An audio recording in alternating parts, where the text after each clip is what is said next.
Tampuson ko. Bakit kaya may iba tayong pakiramdam mga babae? Lalo na pag magkakaroon ng menstruation. Bakit nakakaramdam tayo ng init ng ulo, mood swing, tapos dysmenorrhea na parang may dumudukod sa matres natin? Yung mga nararanasan mong pananakit ng ulo, pagiging mainitin ng ulo, at dysmenorrhea ay dahil yan sa mabilis na pagbabago ng hormones ng katawan mo bago ka reglahin. Para sa mga Gen Z, ang tawag dyan ay PMS, Menstrual Syndrome. O sa mas matinding version, PMDD, Premenstrual Dysphoric Disorder. Ano yun? Ito para mas madali mong maintindihan. Yung katawan mo parang isang smartphone, biglang nagka-system glitch dahil sa hormonal update. So eto na tayo sa mga pakiramdam na hindi ka aya-aya bago tayo magkaroon ng menstruation o regla. The emotional blitz. Ito yung mood swing o yung init ng ulo. Bago ang regla, ang iyong estrogen at serotonin. Ang estrogen, ito yung hormones na nagbibigay ng energy. Ang serotonin, ito yung happy chemical ng utak mo. Ay! Ang iyong estrogen at serotonin, bigla itong nagka-crash o bumabagsak. Ito yung para kang dumadaan sa isang emotional roller coaster. Konting kibot, naiirita ka. Konting hinga ng jowa mo, nababad trip ka. O naiiyak ka na wala ka naman dahilan. Kaya akala nila parang sira ulo. Pero hindi mo kasalanan yun. Nagla-lock up lang yung brain chemistry mo dahil sa hormonal drop. Kaya ganun. So alam nyo na mga boys, hindi kami baliw, no? Yung mga ganyan nangyayari sa amin. Lalo na kapag malapit na ngayon menstruation namin. Pakpay ka diya. Kasi ito pa yung isa. The brain fog, migraine. Yan yung sakit ng ulo mo. Bakit nangyayari? Kasi bumababa yung estrogen. Kagaya ng sabi ko kanina, ito yung hormone na nagbibigay ng energy. Naaapektuhan din yung mga blood vessels sa utak mo. Ikakaroon ka ng hormonal migraine. Grabe. Grabe pinagdadaanan natin mga babae. Itayo ang bandila.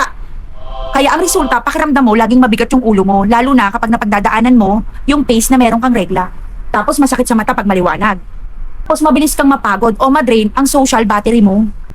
Kaya minsan, di ba wala tayong ganang makipag-usap, nagkukulong lang tayo sa kwarto. Yung sobrang antamlay mo, parang ayaw mong kumilos sa buong araw na yun.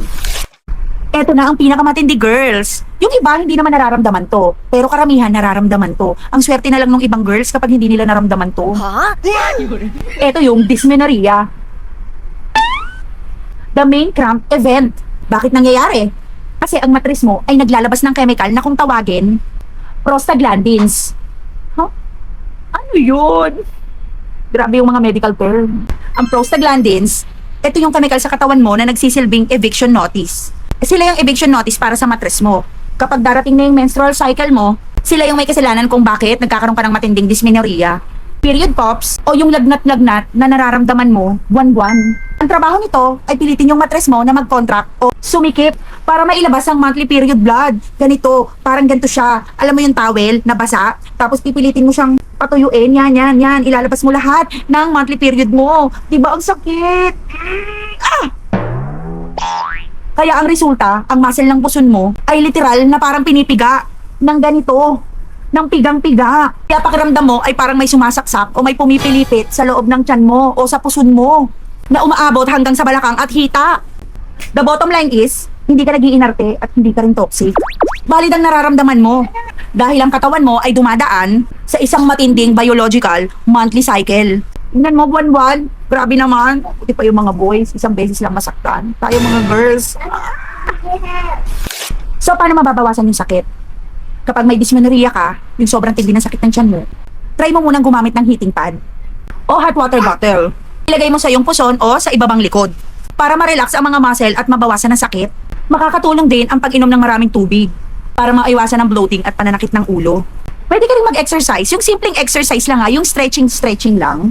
Yung simpleng stretching o paglalakad ay nakakatulong maglabas ng endorphins na natural na nagpapababa ng sakit at nagpapaganda ng mood.